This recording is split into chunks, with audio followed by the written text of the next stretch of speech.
తెల్లవారుజామునే చాలామంది క్రైస్తవులు సమాధుల దగ్గరికి వెళ్తారు. అవునా?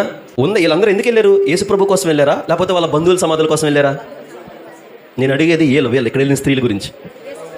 యేసుప్రభు సమాధి కోసం వెళ్ళారు. ఏమండి, ఇక్కడ స్త్రీలు ఎలాగైతే వెళ్ళారో అలాగే క్రైస్తవులు కూడా సమాధుల దగ్గరికి వెళ్తున్నారు. నేను అడుగుతున్నాను, యేసుప్రభు సమాధి రోదలపూడిలో ఎక్కడ ఉంది? ఉందా? ఉన్నదండి. మరి ఎవరిని వెతకడానికి వెళ్తున్నాం? ఇక్కడ స్త్రీలు ఎవరిని వెతకడానికి వెళ్ళారు? చనిపోయిన వారు. యేసుప్రభు కాకుండా ఇంకెవరన్నా చనిపోతే, ఇంకెవరన్నా మరణిస్తే వాళ్ళ సమాధుల కోసం ఎత్తుక్కుంటూ వెళ్ళారా? ఎవరి కోసం వెళ్ళారు? యేసుప్రభు సమాధి దగ్గరికి వెళ్ళారు. ఎవరి కోసం వెళ్ళారు అంటే యేసుప్రభు కోసం వెళ్ళారు.